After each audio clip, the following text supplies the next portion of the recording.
고도 800m에서 아래를 내려다봤을 때 나는 그 장면을 목격했습니다. 두만강 강둑을 따라 뛰는 세 사람. 남자 하나, 여자 하나, 그리고 엄마 등에 업힌 작은 아이. 탈북자 가족이었습니다.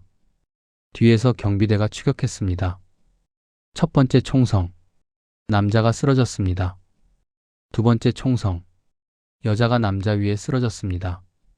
아이만 남았습니다. 7살쯤 되어 보였습니다. 제 딸 하은이와 같은 나이였습니다. 경비대 병사가 총을 들어 올렸습니다. 나는 800m 상공에서 소리칠 수밖에 없었습니다. 하지만 내 목소리는 닿지 않았습니다. 세 번째 총성이 울렸고 그 순간 나는 결심했습니다. 이곳을 떠나야 한다고. 시작 전에 구독과 좋아요는 저 같은 사람에게 큰 힘이 됩니다. 모두 무료이니 부담 없이 응원 감사드립니다.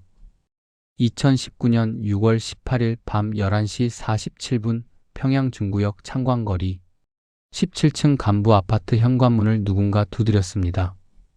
나는 그 소리를 들은 순간 온몸이 굳어버렸습니다. 이 시간에 찾아오는 사람은 단 한 부류뿐이었거든요. 보이부였습니다. 문을 열자 검은색 인민복을 입은 남자 2명이 서 있었습니다. 키 큰 쪽이 신분증을 내밀었습니다. 국가안전보위부 조사 이과 김철남 참사입니다. 그의 목소리는 낮고 차가웠습니다. 강민혁 동무 몇 가지 확인할 사항이 있습니다. 거실로 들어온 그들은 소파에 앉지도 않고 서서 주변을 천천히 둘러봤습니다. 벽에 걸린 김일성 초상화, 책장에 주체사상 서적, 테이블 위에 노동신문까지 하나하나 시선으로 흘렀습니다. 나는 등에서 식은땀이 흐르는 걸 느꼈습니다. 안방에서 아내 수진이 나왔습니다. 7살 난 딸 하은이를 재우다 나온 얼굴이었습니다. 그녀는 보위부원들을 보자마자 얼굴이 창백해졌습니다. 나는 그녀에게 눈빛으로 신호를 보냈습니다. 괜찮다고, 걱정하지 말라고. 하지만 나도 알고 있었습니다. 괜찮지 않다는 걸. 김 참사가 서류 가방에서 녹색 파일을 꺼냈습니다. 강민혁 동무 부친 강일성 동무에 대해 알고 있습니까? 그가 물었습니다. 나는 침을 삼켰습니다. 당연히 알고 있습니다. 제 아버지입니다. 지난 5월 15일 당 간부회의에서 강일성 동무가 한 발언에 대해 조사 중입니다. 김 참사의 표정이 더욱 굳어졌습니다. 혁명정신회의와 관련된 의혹입니다. 나는 주먹을 꽉 쥐었습니다. 아버지는 조선노동당 중앙위원회 부부장이었습니다. 40년 넘게 당에 충성했습니다. 그런 아버지가 불순 발언을 했다니 믿을 수 없었습니다. 강민혁 동무는 조선인민군 공군 제57전 투비행연대 소속 미그 29 조종사입니다. 김 참사가 내 이력을 줄줄 읊었습니다. 2011년 만경 대혁명학원 수석 졸업, 2015년 전투비행 훈련 1등, 2017년 최우수 조종사 표창. 화려한 경력이군요. 그의 말투에는 비꼬는 기색이 역력했습니다. 나는 아무 말도 하지 않았습니다. 이럴 땐 침묵이 최선이었거든요. 푸친의 사상 문제가 해결될 때까지 강민혁 동무도 조사 대상입니다. 김 참사가 파일을 덮으며 말했습니다. 일주일 뒤 보위부로 출두하십시오. 6월 25일 오전 9시입니다. 그들이 나간 뒤 현관문이 닫히는 소리가 유난히 크게 들렸습니다. 수진이 내 팔을 붙잡았습니다. 그녀의 손이 차갑게 떨리고 있었습니다. 여보, 우리 어떻게 되는 거예요? 그녀의 목소리가 떨렸습니다. 나는 그녀를 안아줬습니다. 괜찮을 거야. 아버지는 아무 잘못도 안 하셨어. 하지만 내 목소리도 떨리고 있었습니다. 그날 밤 나는 잠을 이루지 못했습니다. 천장을 바라보며 생각했습니다. 나는 조선인민군 공군의 자랑이었습니다. 하늘에서는 누구보다 자유로웠습니다. 하지만 땅에 내려오면 나도 그저 감시받는 한 사람일 뿐이었습니다. 연좌제. 그 단어가 머릿속을 떠나지 않았습니다. 2019년 6월 21일 오전 10시 30분 평양 순안공항 활주로에서 미그 29 엔진 소리가 하늘을 갈랐습니다. 나는 조종석에 앉아 계기판을 점검했습니다. DMZ 상공 정찰 훈련 임무였습니다. 편대장 박철수 소자의 무전이 헤드셋으로 들렸습니다. 강민혁 대위, 17번 구역 단독 정찰 후 합류하라. 이륙 15분 후 고도 8,000m에서 나는 남쪽을 바라봤습니다. 저 멀리 DMZ의 철조망이 희미하게 보였습니다. 계기판의 연료 게이지는 정상이었습니다. 하지만 그때 갑자기 왼쪽 엔진 경고등이 깜빡이기 시작했습니다. 유압 수치가 급격히 떨어졌습니다. 나는 재빨리 무전을 보냈습니다. 편대장 동무 1번기 엔진 이상 발생. 고도 하강합니다. 박소자의 답신이 왔습니다. 허가한다. 즉시 귀환 준비하라. 고도를 낮추며 나는 비상 절차를 밟았습니다. 3,000m, 2,000m, 1,000m. 엔진은 간신히 버티고 있었습니다. 그런데 고도 800m까지 내려왔을 때 아래쪽에서 이상한 움직임이 보였습니다. 두만강 인근 국경 지역이었습니다. 손바닥만 한 인물들이 강둑을 따라 뛰고 있었습니다. 뒤에서 경비대 병사들이 추격하고 있었습니다. 나는 본능적으로 조종간을 더 낮춰 잡았습니다. 고도 500m까지 내려갔습니다. 세 사람이었습니다. 남자 하나, 여자 하나, 그리고 작은 아이 하나. 아이는 여자 등에 엎여 있었습니다. 탈북자 가족이 분명했습니다. 경비대가 점점 가까워졌습니다. 그때 총성이 울렸습니다. 남자가 먼저 쓰러졌습니다. 여자가 비명을 지르며 뒤를 돌아봤습니다. 아이를 내려놓고 남자에게 달려갔습니다. 경비대가 다가왔습니다. 나는 숨을 멈췄습니다. 두 번째 총성이 울렸습니다. 여자가 남자 위에 쓰러졌습니다. 아이만 남았습니다. 아이는 엄마 옆에서 울고 있었습니다. 7살쯤 되어 보였습니다. 하은이와 같은 나이였습니다. 경비대 병사가 총을 들어 올렸습니다. 나는 소리치고 싶었습니다. 하지만 800m 상공이었습니다. 내 목소리는 닿지 않았습니다. 세 번째 총성. 아이가 쓰러졌습니다. 나는 조종간을 꽉 쥐었습니다. 손이 떨렸습니다. 숨을 쉴 수가 없었습니다. 무전기에서 박소자의 목소리가 들렸습니다. 1번기 상황 보고하라. 나는 대답할 수 없었습니다. 기지로 돌아왔을 때 나는 착륙 절차를 제대로 기억하지 못했습니다. 자동으로 움직였습니다. 정비병들이 엔진을 점검했습니다. 유아포스 미세 균열이라고 했습니다. 나는 고개만 끄덕였습니다. 탈의실에서 비행복을 벗을 때 손이 계속 떨렸습니다. 동료 조종사들이 물었습니다. 괜찮냐고. 나는 괜찮다고 대답했습니다. 거짓말이었습니다. 그날 밤 집으로 돌아왔을 때 하은이가 달려와 안겼습니다. 아빠. 나는 딸을 안아 올렸습니다. 그런데 갑자기 눈앞이 흐려졌습니다. 하은이가 아니라 강둑에 쓰러진 그 아이가 보였습니다. 나는 황급히 딸을 내려놓았습니다. 화장실로 들어가 세면대에 얼굴을 묻었습니다. 찬물로 얼굴을 씻었습니다. 하지만 그 장면은 지워지지 않았습니다. 수진이 문을 두드렸습니다. 여보, 괜찮아요? 나는 괜찮다고 대답했습니다. 또 거짓말이었습니다. 밤이 깊어졌습니다. 하은이를 재운 뒤 나는 거실에 혼자 앉아 있었습니다. 수진에게 말해야 할까? 하지만 입이 떨어지지 않았습니다. 말하면 그녀도 알게 될 것입니다. 우리가 사는 이곳의 진실을. 자정이 넘어 전화벨이 울렸습니다. 나는 수화기를 들었습니다. 강민혁 동무입니까? 낯선 목소리였습니다. 보이부입니다. 부친 강일성 동무가 오늘 오후 연행됐습니다. 수화기를 쥔 손에서 힘이 빠졌습니다. 조사 결과에 따라 가족 전원 처분이 결정될 것입니다. 그 목소리가 차갑게 말했습니다. 나는 아무 말도 할 수 없었습니다. 전화가 끊겼습니다. 나는 한참을 그대로 서 있었습니다. 창문 밖 평양의 불빛이 보였습니다. 화려했습니다. 하지만 그 빛 아래 어둠이 얼마나 깊은지 나는 이제 알았습니다. 그날 밤 나는 결심했습니다. 더 이상 이곳에 남을 수 없다고. 2019년 6월 24일 나는 비행단 작전실 지하 자료실에 혼자 남았습니다. 명목은 훈련 경로 복습이었습니다. 하지만 진짜 목적은 따로 있었습니다. DMZ 상공 지형도와 레이더 배치도를 펼쳤습니다. 손가락으로 경로를 따라가며 계산했습니다. 평양순환공항에서 DMZ까지 직선거리 약 150km. 미그 29 최대 속도 마하 2.25로 비행하면 4분이면 도달합니다. 하지만 문제는 레이더였습니다.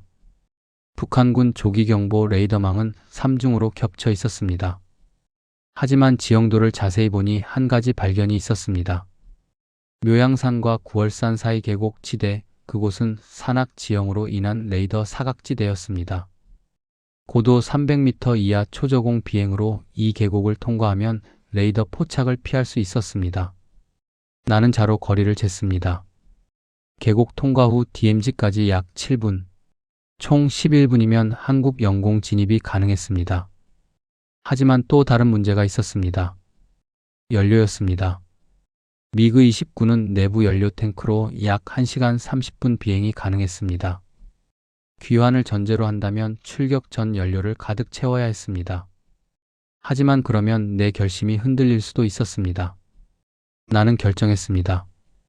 연료를 절반만 탑재하겠다고. 50%면 한국까지 가는 데는 충분했습니다. 하지만 돌아올 수는 없었습니다. 물리적으로 귀환이 불가능하게 만드는 것, 그것이 내 각오였습니다. 다음날 나는 정비반장 리상철 상사를 따로 불렀습니다. 그는 15년 경력의 베테랑 정비사였습니다. 내일 훈련 출격 시 연료를 50%만 탑재해 주십시오. 나는 조용히 말했습니다. 리상사가 의아한 표정을 지었습니다. 대위 동무, 규정은 80% 이상입니다. 나는 준비한 답을 했습니다. 단거리 기동 훈련입니다. 무게중심 테스트를 위해 연료를 줄여야 합니다. 그는 잠시 망설이다 고개를 끄덕였습니다. 알겠습니다. 하지만 그의 눈빛이 이상했습니다. 뭔가 눈치챈 것 같았습니다. 나는 불안했지만 물러설 수 없었습니다. 그날 밤 집으로 돌아왔을 때 하은이는 이미 잠들어 있었습니다. 나는 조용히 방문을 열었습니다. 딸은 곰 인형을 안고 새근새근 자고 있었습니다. 나는 침대 옆에 무릎을 꿇고 앉았습니다. 하은아. 나는 작게 속삭였습니다. 아빠가 미안해. 딸의 이마에 입을 맞췄습니다. 따뜻했습니다. 눈물이 났습니다. 나는 비행복 주머니에서 작은 사진 한 장을 꺼냈습니다. 작년 하은이 생일날 찍은 사진이었습니다. 케이크 앞에서 웃고 있는 딸의 모습? 나는 그 사진을 조심스럽게 접어 가슴 주머니에 넣었습니다. 거실로 나왔을 때 수진이 기다리고 있었습니다. 그녀는 내 얼굴을 보더니 물었습니다. 여보, 무슨 일 있어요? 나는 고개를 저었습니다. 아무것도 아니야. 그녀는 내 손을 잡았습니다. 우리 괜찮을 거죠? 그녀의 목소리가 떨렸습니다. 나는 그녀를 안았습니다. 괜찮을 거야. 약속할게. 하지만 그것은 지킬 수 없는 약속이었습니다. 다음날 새벽 4시 30분, 나는 조용히 집을 나섰습니다. 수진과 하은이는 아직 자고 있었습니다. 현관문 손잡이를 잡았을 때 손이 떨렸습니다. 뒤돌아보고 싶었습니다. 하지만 그러면 갈 수 없을 것 같았습니다. 나는 문을 닫았습니다. 순환공항으로 가는 차 안에서 나는 하늘을 올려다봤습니다. 동쪽 하늘이 희미하게 밝아오고 있었습니다. 오늘이 마지막이구나. 이 하늘 아래서의 마지막 아침. 비행단 정비구에 도착했을 때 리상사가 기다리고 있었습니다. 대위 동무, 연료 50% 탑재 완료했습니다. 그가 말했습니다. 하지만 그의 표정은 무거웠습니다. 그는 한참 나를 바라보다 조용히 말했습니다. 조심하십시오. 나는 그 말의 의미를 알았습니다. 그는 눈치챈 것입니다. 고맙습니다. 나는 짧게 대답했습니다. 미그 29 조종석에 올랐습니다. 계기판을 점검했습니다. 연료 게이지가 정확히 50%를 가리키고 있었습니다. 돌아올 수 없는 연료량. 나는 가슴 주머니를 두드렸습니다. 하은이 사진이 거기 있었습니다. 엔진 시동을 걸었습니다. 이제 시작이었습니다. 2019년 7월 23일 화요일 오전 10시 31분 미그 29가 활주로를 박차고 하늘로 솟아올랐습니다. 나는 조종관을 꽉 쥐었습니다. 심장이 미친 듯이 뛰었습니다. 편대는 4대였습니다. 나는 이번기 위치였습니다. 고도 5,000m까지 상승했습니다. 박철수 편대장의 무전이 들렸습니다. 정상 비행 개시, 북동쪽 17번 구역으로 이동한다. 나는 숨을 깊이 들이쉬었습니다. 지금이었습니다. 고도 4,000m에서 나는 조종관을 왼쪽으로 급격히 틀었습니다. 미그 29가 편대에서 이탈했습니다. 무전기 스위치를 껐습니다. 헤드셋에서 박소자의 목소리가 끊겼습니다. 기술을 남쪽으로 돌렸습니다. 나침반 바늘이 180도를 가리켰습니다. 스로틀을 최대로 밀었습니다. 엔진이 포효했습니다. 속도계 바늘이 빠르게 올라갔습니다. 마하 1, 마하 1.5, 마하 2. 고도를 급격히 낮췄습니다. 3,000, 2,000, 1,000. 계기판의 고도계가 미친 듯이 돌아갔습니다. 귀가 먹먹했습니다. 손에 땀이 흘렀습니다. 고도 500m. 저 앞에 묘양산 계곡이 보였습니다. 레이더 사각지대의 시작점이었습니다. 나는 더 낮게 내려갔습니다. 300m, 200m. 산봉우리가 눈앞까지 다가왔습니다. 계곡으로 진입했습니다. 양옆으로 바위 절벽이 스쳐 지나갔습니다. 나무들이 아래에서 흔들렸습니다. 조종관을 미세하게 조정하며 지형을 따라 비행했습니다. 한치의 실수도 용납되지 않았습니다. 손목 시계를 봤습니다. 10시 35분. 이륙 후 4분 경과. 편대에서는 이미 내 이탈을 보고했을 것입니다.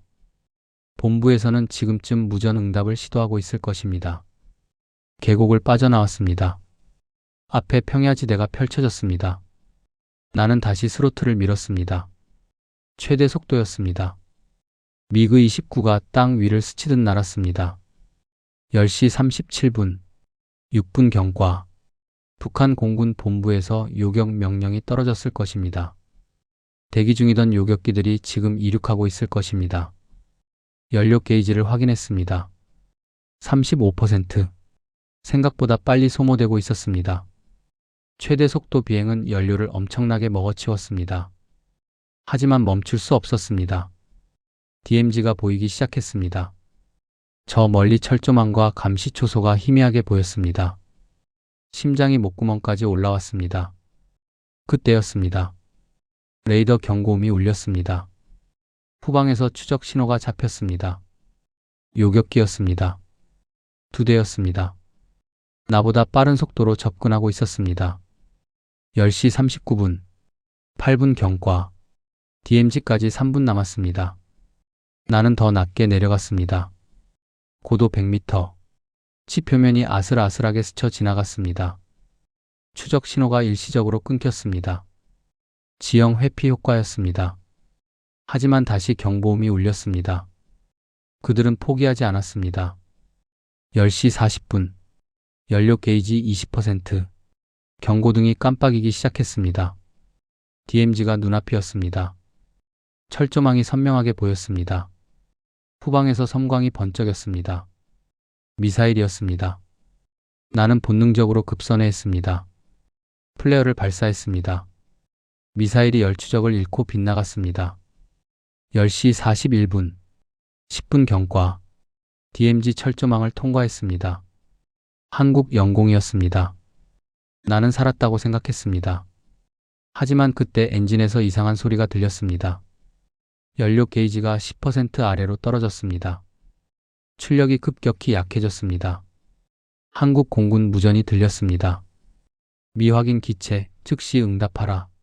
나는 떨리는 손으로 무전기를 켰습니다. 탈북 조종사입니다. 귀순합니다. 내 목소리가 떨리고 있었습니다. 연료가 없습니다. 불시착 불가피합니다. 한국 영공에 진입했지만 위기는 끝나지 않았습니다. 연료 게이지 바늘이 5% 아래로 떨어졌습니다. 붉은 경고등이 계기판 전체를 물들였습니다. 엔진 소리가 불안정하게 변했습니다.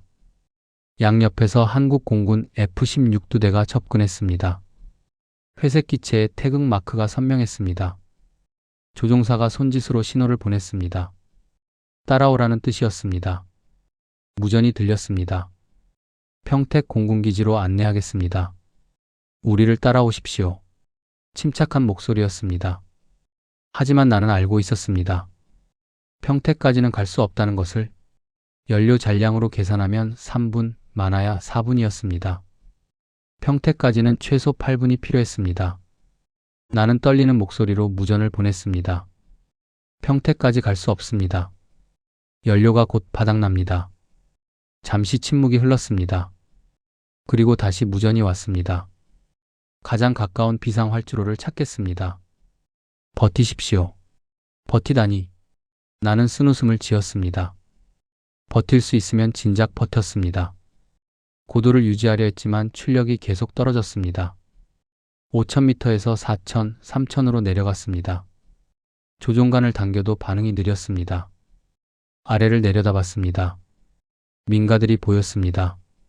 작은 마을, 논밭, 도로 위의 차들. 살아있는 사람들의 공간이었습니다. 여기 떨어뜨릴 수는 없었습니다. 왼쪽 엔진이 먼저 꺼졌습니다. 갑자기 기체가 한쪽으로 기울었습니다. 나는 반대쪽 조종관으로 균형을 잡았습니다. 하지만 오른쪽 엔진도 곧 한계였습니다. F-16 조종사의 무전이 다급해졌습니다. 북쪽 10시 방향에 야산이 있습니다. 그쪽으로 유도하십시오. 사출 준비하십시오. 나는 고개를 들어 북쪽을 봤습니다. 강원도 철원 지역이었습니다. 민가에서 떨어진 야산이 보였습니다. 저곳이면 괜찮을 것 같았습니다. 기술을 야산 쪽으로 돌렸습니다. 마지막 남은 출력을 쥐어짰습니다.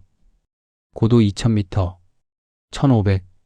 오른쪽 엔진도 이제 한계였습니다. 나는 비행복 가슴 주머니에 손을 넣었습니다. 하은이 사진을 꺼냈습니다. 구겨지고 땀에 젖어 있었지만 딸의 웃는 얼굴은 여전히 선명했습니다. 미안해 하은아. 나는 사진에 대고 속삭였습니다. 아빠가 너를 지키지 못해서. 눈물이 흘렀습니다. 하지만 이제라도 너를 위해 싸울 수 있어. 내가 살 세상을 위해. 사진을 다시 주머니에 넣었습니다. 사출 레버에 손을 올렸습니다. 고도 1,000m. 오른쪽 엔진이 완전히 멈췄습니다. 기체가 급격히 기울며 회전하기 시작했습니다.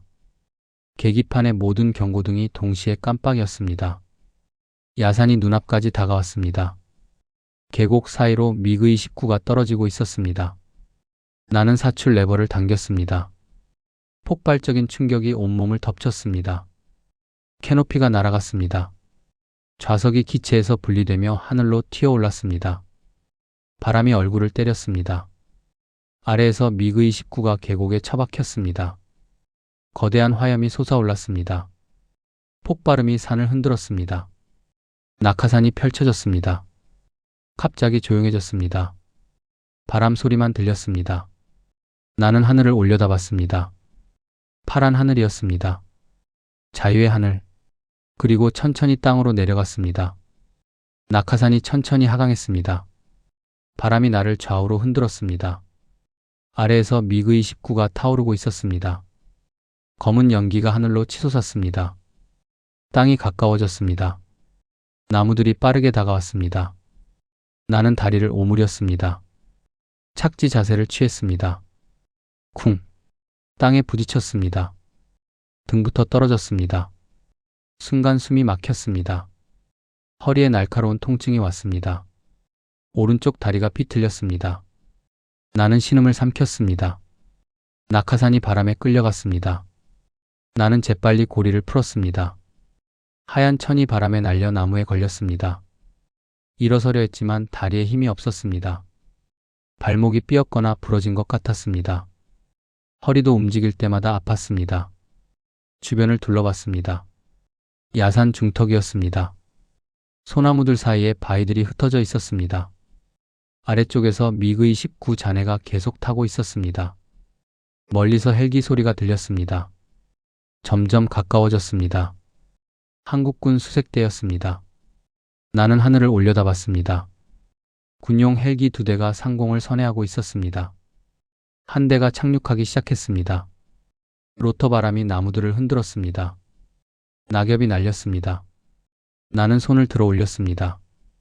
여기 있다고, 나를 구해달라고. 헬기 문이 열렸습니다. 군복 입은 병사들이 뛰어내렸습니다. 총을 들고 조심스럽게 접근했습니다. 한 명이 한국말로 외쳤습니다. 움직이지 마십시오. 나는 두 손을 머리 위로 올렸습니다. 북한 공군 조종사입니다. 귀순했습니다. 한국어가 어색하게 나왔습니다. 하지만 그들은 알아들었습니다. 병사들이 다가왔습니다. 한 명이 내 몸을 수색했습니다. 무기가 없다는 걸 확인했습니다. 다른 한 명이 무전으로 보고했습니다. 조종사 확보. 부상 있음. 위생병이 달려왔습니다. 내 다리와 허리를 확인했습니다. 발목 골절 의심, 허리 타박상. 그가 동료에게 말했습니다. 들것 가져오십시오. 들것에 실렸습니다. 하늘이 보였습니다. 구름 한 점 없이 맑았습니다. 자유의 하늘이었습니다. 살아남았습니다. 하지만 그 순간 갑자기 무너졌습니다. 수진이 생각났습니다. 하은이가 생각났습니다. 지금쯤 보이부가 우리 집 문을 두드렸을 것입니다. 아내와 딸을 끌고 갔을 것입니다. 연좌제. 나 때문에 그들은 정치범수용소로 끌려갔을 것입니다. 아니, 어쩌면 즉결 처형됐을지도 모릅니다. 눈물이 쏟아졌습니다. 나는 소리내어 울었습니다. 위생병이 놀라며 물었습니다. 어디가 아프십니까? 나는 대답할 수 없었습니다. 몸이 아픈 게 아니었습니다. 마음이 찢어지고 있었습니다. 제 가족을, 제발. 나는 중얼거렸습니다. 제 아내와 딸을 구해 주십시오. 하지만 그들은 이해하지 못했습니다. 위생병이 진통제를 놓았습니다. 괜찮습니다. 곧 병원 갑니다. 그가 위로했습니다. 헬기에 실렸습니다. 로터가 돌기 시작했습니다. 서서히 떠올랐습니다. 창밖으로 미그 29 잔해가 보였습니다. 까맣게 타버린 금속 덩어리였습니다. 내 과거가 저렇게 불타고 있었습니다. 나는 고개를 돌렸습니다. 북쪽을 바라봤습니다. 저 멀리 북한이 있었습니다. 평양이 있었습니다. 내 가족이 있었습니다. 미안해. 나는 속으로 외쳤습니다. 정말 미안해. 헬기가 남쪽으로 날아갔습니다. 의식이 흐려지기 시작했습니다. 진통제 때문이었습니다. 마지막으로 본 것은 파란 하늘이었습니다. 그리고 나는 어둠 속으로 빠져들었습니다. 2020년 3월 나는 서울 노원구 작은 원룸에서 눈을 떴습니다. 시계를 봤습니다. 새벽 4시였습니다. 또 악몽이었습니다. 꿈속에서 하은이가 울고 있었습니다. 아빠, 왜 나를 버렸어? 작은 손으로 철조망을 붙잡고 있었습니다. 나는 달려가려 했지만 다리가 움직이지 않았습니다. 하은이가 점점 멀어졌습니다. 이마에 식은땀이 흘렀습니다. 손이 떨렸습니다. 나는 일어나 세면대로 갔습니다. 거울 속 내 얼굴은 창백했습니다. 6개월 만에 10kg이 빠졌습니다.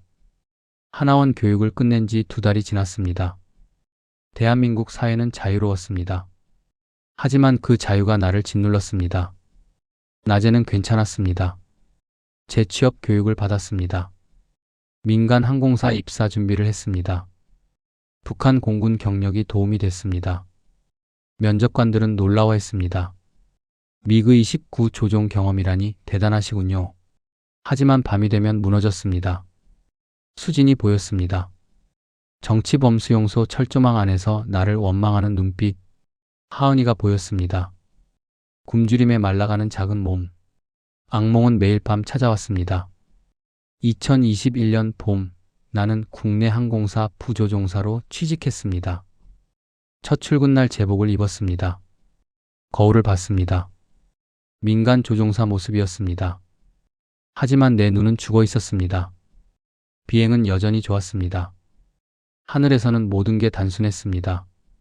조종관과 계기판만 있으면 됐습니다. 하지만 착륙하면 다시 지옥이었습니다. 어느 날 선배 기장이 물었습니다. 강북이 괜찮나? 자네 요즘 안색이 안 좋아. 나는 괜찮다고 대답했습니다. 거짓말이었습니다. 회사에서 상담 프로그램을 권했습니다. 나는 정신과 의사를 찾아갔습니다. PTSD 진단이 나왔습니다. 외상 후 스트레스 장애. 의사가 말했습니다. 약물 치료와 상담이 필요합니다. 하지만 약은 악몽을 막지 못했습니다. 2022년 탈북자 모임에 나가기 시작했습니다. 같은 아픔을 가진 사람들이었습니다. 한 중년 여성이 말했습니다. 저도 가족을 두고 왔어요. 어머니, 오빠, 조카까지. 다른 남자가 말했습니다. 연좌제로 3대가 수용소 갔다는 소식 들었습니다. 제 결정이 가족을 죽인 겁니다. 모두가 같은 죄책감을 안고 살았습니다. 살아남은 자의 죄. 한 탈북민이 조용히 말했습니다. 우리는 비겁한 겁니다. 가족을 버리고 도망친 거예요. 그 말에 아무도 반박하지 못했습니다. 그날 밤 나는 편의점에서 소주를 샀습니다. 한 병을 다 마셨습니다. 정신이 흐려졌습니다. 하은이 얼굴이 조금 흐릿해졌습니다. 나는 매일 밤 술을 마시기 시작했습니다. 2023년 회사 동료들이 걱정했습니다. 강북이 술 줄이세요. 건강 나빠집니다. 나는 알고 있었습니다. 하지만 멈출 수 없었습니다. 어느 날 비행 중 순간적으로 정신이 아득해졌습니다. 기장이 조종관을 잡으며 소리쳤습니다. 강북이 정신 차려. 나는 화들짝 깨어났습니다. 착륙 후 기장이 조용히 말했습니다. 자네 이러다 큰일 난다. 쉬어. 한 달 휴직계를 냈습니다. 집에만 있었습니다. 창밖을 멍하니 바라봤습니다. 서울 거리가 보였습니다. 사람들이 웃으며 걸어다녔습니다. 자유로운 사람들. 하지만 나는 자유롭지 않았습니다. 2024년 어느 밤 소주병을 들고 있다가 문득 거울을 봤습니다. 초췌한 얼굴, 충혈된 눈. 나는 살아있지만 죽어가고 있었습니다. 하은아. 나는 거울에 대고 속삭였습니다. 아빠가 미안해. 그리고 바닥에 주저앉아 울었습니다. 2029년 5월 이메일 한 통이 왔습니다. 국제인권단체 휴먼 라이츠 워치였습니다. UN 인권위원회에서 북한 공군 내부 증언이 필요하다고 했습니다. 나는 처음엔 거절하려 했습니다. 과거를 다시 꺼내고 싶지 않았습니다. 하지만 담당자가 말했습니다. 당신의 증언이 북한에 남은 수많은 가족들을 도울 수 있습니다. 그 말에 멈칫했습니다. 2029년 6월 15일 제네바 UN 본부에 섰습니다. 각국 대표들이 앉아 있었습니다. 나는 마이크 앞에 앉았습니다. 손이 떨렸습니다. 2019년 훈련 비행 중 탈북자 가족 사살을 목격했습니다. 나는 천천히 말했습니다. 어린아이까지 총으로 쏘는 걸 봤습니다. 7살이었습니다. 제 딸과 같은 나이였습니다. 회의장이 조용해졌습니다. 북한 공군은 조종사들에게 탈북자 발견 시 즉시 사살 명령을 내립니다. 나는 계속했습니다. 우리는 도구였습니다. 양심은 허용되지 않았습니다. 증언을 마치고 자리에 앉았을 때 한 NGO 활동가가 다가왔습니다. 그녀가 조용히 말했습니다. 강민혁 씨 찾으시던 분들 소식이 있습니다. 심장이 멈췄습니다. 부인과 따님이 3년 전 중국으로 탈출했습니다. 그녀가 서류를 건넸습니다. 현재 태국 난민 캠프에 있습니다. 서류가 손에서 떨어질 뻔했습니다. 살아있다니. 수진이와 하은이가 살아있다니. 일주일 후 나는 방콕행 비행기에 올랐습니다. 창밖을 보며 기도했습니다. 제발, 제발 진짜이기를. 태국 난민 캠프는 방콕에서 차로 3시간 거리였습니다. 철조망으로 둘러싸인 낡은 건물들이 보였습니다. NGO 직원이 안내했습니다. 23번 숙소입니다. 문 앞에 섰을 때 다리에 힘이 풀렸습니다. 노크했습니다. 문이 열렸습니다. 수진이었습니다. 10년 만이었습니다.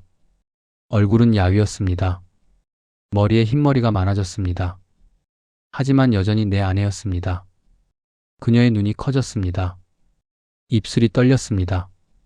여보. 목소리가 잠겼습니다. 나는 그녀를 안았습니다. 미안해. 정말 미안해.